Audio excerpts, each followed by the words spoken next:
저도 제가 20대로 돌아가면 안전한 거 많이 했던 그 시절을 후회한다고요. 자, 그런 면에서 20대 친구들에게 제가 드릴 수 있는 말씀은 박보미 TV. 박보미 TV.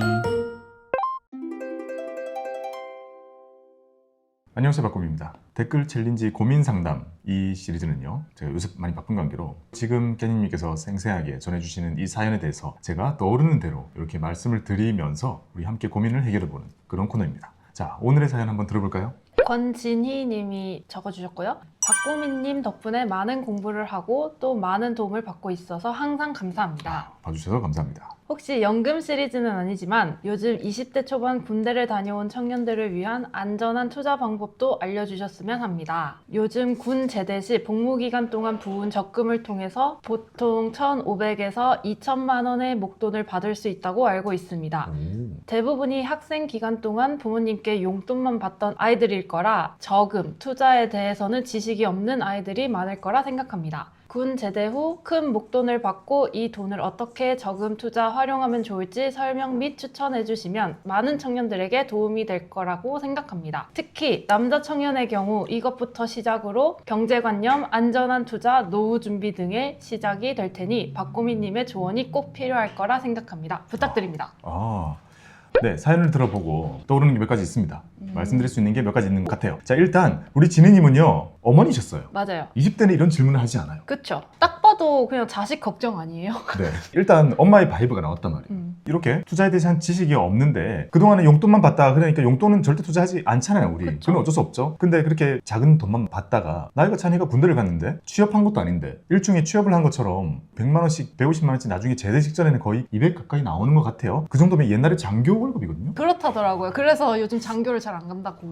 자, 그래서 저 돈을 그렇게 받는다면, 잘만 지킨다면 쌓여가지고 목돈이 될 거 아니에요. 왜냐, 휴가 때 다 써버리지만 않는다면. 그 짧아가지고 그렇게 많이 쓸 것 같지도 않고 사실 군 적금이라는 게 있잖아요. 근데 네. 대충 이렇게 보니까 한 4.5 정도 하더라고요.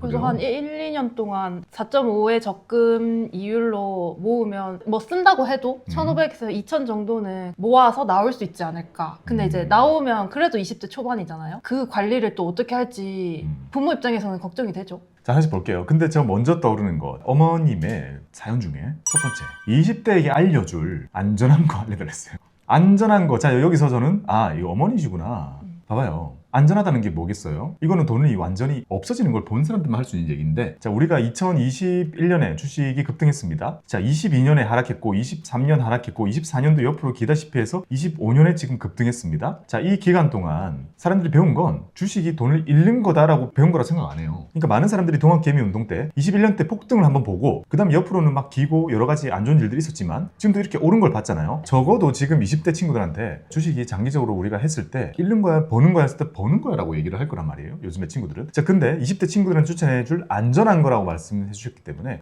이거는 주식으로 인해 배가 망신을 하는 우리의 과거의 사례를 겪으신 분이다. 상당히 지금 어머니 바이브가 있다.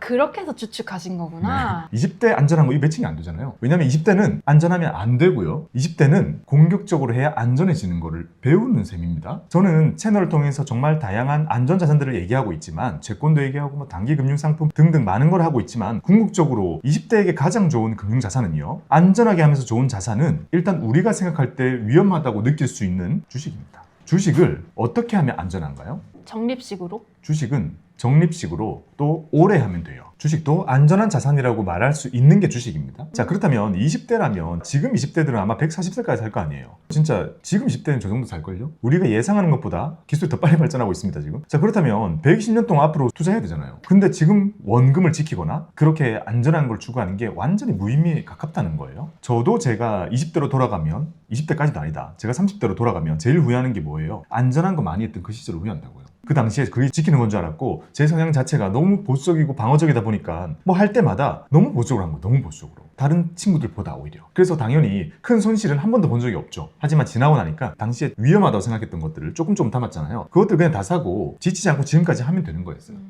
안전하게 하는 방법은 길게 하는 겁니다. 오래 하는 거죠. 자, 그런 면에서 20대 친구들에게 안전한 거 추천해 달라고 하신 어머님께 제가 드릴 수 있는 말씀은, 안전한 걸 찾아야 되는 건 어머님 세대에 필요한 자산인 거고, 20대에게는 가장 안전한 거는 길게 투자하는 방법을 연습하고 익히는 겁니다. 그래서 저는 당연히 6대4로 시작하라고 말씀드리고 싶어요. 주식 6, 채권 4. 자, 이게 첫 번째 떠오르는 거였고요. 그 다음에 두 번째는 바로 이 내용입니다. 이제 질문이죠. 군 제대 후 목돈을 어떻게 투자하면 좋을까요? 자, 여기서 또 하나 떠오르는 것은 한 2천 정도 되니까 ISA 어때요? 근데 문제는 어디 있냐면 제가 항상 뭐라 그래요? 너무 아는 사람들이 우리 채널을 많이 봐요. 정작 필요한 사람들 안 본다고 했죠. 네. 제가 최근에 제 레이더에 걸린 게 어떤 게 있냐면 자, 군인들입니다. 자랑스러운 우리의 군인들. 이거 끝나면 저녁입니다. 저녁 먹고 그 후에 막 7, 8시일 거 아니에요? 자, 7시 이후쯤에 무언가 액션을 할 때 주식 안 되죠. 안 되었죠, 그동안. 자, 그러면 이때가 가장 활발한 일과 후의 자유시간이란 말이에요. 네. 이때 스마트폰을 쓸 수 있다면서요. 근데 주식 이거 얼마 전부터 됐죠. 자, NXT가 나와준 게 진짜 정말 천만다행인 거예요. 왜냐? 이거 없었으면 군인들 투자 아예 못해요. NXT 나와준 건 다행인데 문제는 뭐냐면 여기까지도 안 가고요. 뭐 하는 줄 알아요? 비트코인. 네, 코인 하는데 그것도 비트하면 다행이에요. 알트코인이에요. 알트코인은 뭔데요? 아, 제가 이게 한 번도 안 줬구나. 비트코인은 코인계의 시초이자 전체를 아우르는 제일 큰 세계관이에요. 정말 화폐의 기능을 가지고 있는 거고 그걸 시세로 우리가 지표 삼아 보고 있죠. 1억 7천 이게 비트코인인 거예요? 네. 그 다음에 이더리움은 우리가 블록체인 기술을 뭔가 실현하려면 이더리움이 필요합니다. 그래서 이더리움은 각광을 받는 거예요. 자, 그거 말고도요. 기본적으로 비트코인이 아닌 코인들은 비트 반대말로 알트라는 말을 쓰는 거예요. 비트코인이 아닌 건 다 알트코인이라 부릅니다. 아, 알트코인 안에 이더리움이 있는 거고 아. 솔라나가 있는 거고 정말 많은 게 있는데 우리가 듣도 못한 정말 잡스러운 것도 다 아우르는 거예요. 비트 빼고 다. 비트가 워낙 큰 거예요. 그럼 그 나머지 중에서도 어떤 거 잡스러운 거 골라서 하는 거예요. 마치 어떤 느낌이냐면 코스닥 잡주 같은 느낌이 되는 거죠. 그러면 되게 위험한 투자를 하고 있네요. 비트코인은 코스피라면 코스피 투자해가지고 우리가 완전 망하기는 쉽지 않거든요. 정말 큰 기업들이 있으니까. 근데 코스닥에는 이상한 거 진짜 많잖아요. 여기에 접근하는 것처럼 많은 사람들이 이 알트코인 변동성 정말 큰 것들 있죠. 여기에 일명 밈스러운 게 많이 있을 거 아니에요. 커뮤니티가 되어 있습니다. 도지코인도 알트예요? 네. 자, 그런 거를 이때 엄청 많이 한답니다. 그리고 당연히 어떻게 되겠어? 당연히 우울하겠죠. 잃어요. 확률적으로. 왜냐? 더 똑똑한 친구들이 이 메커니즘을 이용해 돈을 땡겨갈 거 아니에요. 속이고. 속이는 거예요? 그쵸. 커뮤니티로 속이는 거죠. 저번에 진짜? 그거 봤어요? 뭐요? 하도 띄워놓고 팔고 도망치는 사람들이 많으니까 그럼 폭락할 거 아니에요. 그래서 클릭을 할 수 없는 팔 없는 사람도 나왔어요. 팔 없는 사람이 코인을 발행해가지고 사람들이 아, 쟤는 매도 버튼 못 누르겠다면서 사는 거예요. 근데 갑자기 옷에서 팔이 나오더니 매도 누르고 도망갔다니까요. 실화예요? 네. 코인 투자는 하지 않지만 모든 뉴스와 이런 것들은 다 챙기고 있습니다. 자, 그래서 문제가 뭐냐? 제 레이더에 들어온 건 군인들이 알트코인 때문에 너무나 손실을 많이 입고 있다라는 게 와, 이게 진짜 문제다라고 생각이 들 만큼 저희 들었습니다. 너무 아깝다. 목돈 겨우 만들었는데 저걸로 날려버리면. 근데 이런 분위기 왜 생기는 줄 알아요? 번 사람이 한 명이 나오는 거예요. 그렇죠. 여기 막 이렇게 누워 잘 거 아니에요. 요새는 내무실이 안 그러나? 사람들이 이렇게 있을 거 아니에요. 자, 어떤 애는 예금. 아, 그래. 나 이거 지켜야지. 돈이 200씩 들어오는데 예적금. 자, 어떤 친구는 아, 그래. 주식을 하더라도 나 안정적으로 해야지. 자, 삼전 하이닉스 모아간다. 아니야, 주식은 역시 엔비디아, 애플 모아가야지. 이렇게 하고 있는데 갑자기 얘가 하루 만에 그 모든 거를 1년치를 벌어. 그러면 어떻게 돼요? 그 상태로 그냥 포모를 빵 느끼면서 우리 사회에서 느끼는 포모는 아무것도 아니에요. 왜냐? 우리는 사회에서는 돈보다 중요한 친구가 있고 그리고 이 돈 말고도 집이 있고 가족도 있고 다른 자산이 있잖아요. 근데 군인들 어떤가요? 갇혀 있고 돈은 저게 다고 심지어 저게 전재산이잖아요. 전재산을 어떤 애가 때려박았는데 엄청난 돈을 벌어요. 이야, 나가서 뭘 할 수 있겠네. 그걸 보고 여기서 삼전 하이닉스 사는 게 쉽지가 않은 거예요. 그래서 군 제대 후 목돈을 어떻게 투자하면 좋을까요? 라는 질문에 앞서서 이게 저는 먼저 떠오르더라고요. 어떻게 고칠 수 있을까? 박구미 TV 봐야겠다. 아, 보겠어요. 그러니까 다 그렇다는 게 아니고 확률적으로 이렇게 될 가능성이 크다라는 거고 상상을 한번 해봤어요. 내가 만약에 20살, 21살, 22살 때 저기 있으면 나 코인 할 것 같아요. 아무튼 이렇게 해서 2천만 원짜리 교훈을 가지고 나오는 경우가 많다고 하는데 근데 이것도 운인 게 지금 코인 좋잖아요. 아마 최근에 이렇게 하다가 제대하는 친구들은 많은 돈을 벌어서 나갈 수도 있어요. 근데 문제는 뭐예요? 그 뒤에 줄 서 있는 애는 자기 차이가 아닐 거라는 거니까. 그러니까 이제 투자와 투기를 구분하는 가장 큰 기준은 앞 사람이 한 걸 내가 반복할 수 있느냐입니다. 그대로 아, 저 방법 따라해서 돈을 벌 수 있으면 투자이고 저도 따라했는데 나는 이러면 투기인 거예요. 그래서 저는 이제 투기가 될까봐 많이 우려하고 참 바꿔보고 싶다라는 생각을 또 한번 들게 만드는 일이었습니다. 자, 그렇다면 정말 저 많은 친구들 중에 조금 더 착실하게 그래, 저런 거에 휘말리지 않고 나는 차곡차곡 모아야지. 휴가 때도 조금만 써가지고 약 1,500, 2,000을 모아온 우리의 자랑스러운 돈을 잘 모은 병장 친구들에게 이제 이 돈으로 할 수 있는 게 무엇이 있을까? 라는 것이 우리의 과제입니다. 그리고 우리는 여기서 어떤 챌린지에 부딪히게 되냐면 위험한 거를 피해서 안정적으로 모아왔잖아요. 그래서 과도한 보신주의를 가지고 있을 가능성이 있어요. 제가 이거 경계하는 부분이잖아요. 뭐냐면 안정적으로 돈을 모아서 어느 정도의 시드를 만드는 건 그 환경에서는 잘한 선택일 수 있으나 그걸 지속하면 안 되는 거거든요. 그 다음으로 어쨌든 발전해 나가야 됩니다. 궁극적으로는 우리가 무서워했던 그런 주식들, 그런 것들을 우리가 다뤄야 된다는 거죠. 그래서 과도한 보신주의에 빠지지 않고 아주 적절하게 돈을 잘 모아왔다면 이제 그 다음 단계로 보수적인 투자를 해야 되는 거죠. 자, 그 다음에는 조금 더 적극적인 투자를 해야 되는 거고요. 그리고 궁극적으로 마지막에는 가치 투자로 가는 사람도 있고 안 가는 사람도 있어요. 근데 저희까지 안 가도 돼요. 지금은 ETF로 끝날 수 있으니까. 자, 그렇다면 과도한 보신주의에 빠지지 않게 하기 위해서 스물 초반에 2천만 원을 가지고 있는 친구에게 우리가 어떤 말을 해줄 수 있을까요? 일단 저는 그런 생각을 해봤어요. 이제 사회에 나오면 놀 돈이 없어요. 뭐 해야 되냐면 이제 운용만 하는 거예요. 적립은 없습니다. 운용만 해야 되는 단계가 와 있기 때문에 인풋이라는 믿을 만한 뒷배가 없어지는 거거든요. 그렇다면 운용에서 제일 처음 해야 되는 보수적인 운용이 뭐가 있는가 라고 할 때 채권을 경험해보는 건 좋은 투자입니다. 제가 자주 하는 얘기죠. 채권 하고 나서 그 다음 뭐 해봐요? 배당주, 배당주 해보죠. 배당주 해보고 뭐 하나요? 그 다음에? 주식. 그 다음에 주식으로 가죠. 주식으로 가는데 처음에는요 지수를 삽니다. 지수 투자를 많이 해보고 그 다음에 나중에 더 나아가서 뭐 하죠? 개별 주식을 사는 거죠. 개별 주식을 산다는 건 이렇게 먼 여정이 필요한 거예요. 자산 배분을 말씀드리고 싶진 않아요, 이 친구들에게.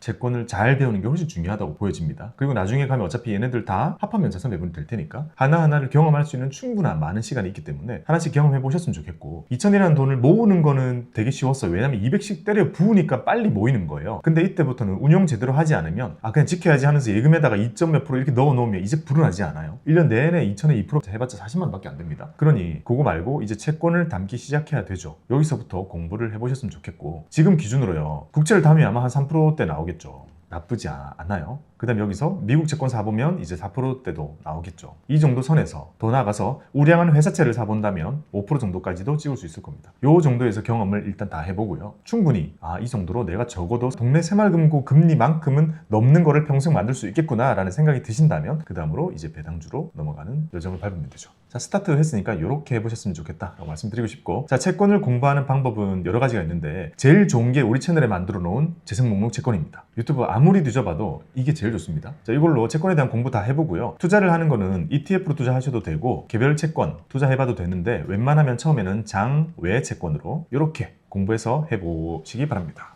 배당주 공부하고 싶으면 뭐 보죠? 재생 목록 중에 깻잎, 일기 이 정도면 됐습니다. 이런 투자 해가지고 저 2천만 원 잃을 수 있겠어요? 뭐 그 순간순간에는 마이너스를 보더라도 그쵸. 가지고 가게 되면은 많이 없어지죠. 잃기 힘들고 그리고 많이 잃는 날이 온다고 하더라도 주식하는 사람은 훨씬 크게 잃는 시기라는 걸 그걸 기본적으로 생각해 보면 충분히 도움이 될 겁니다. 근데 왜 2-1이에요?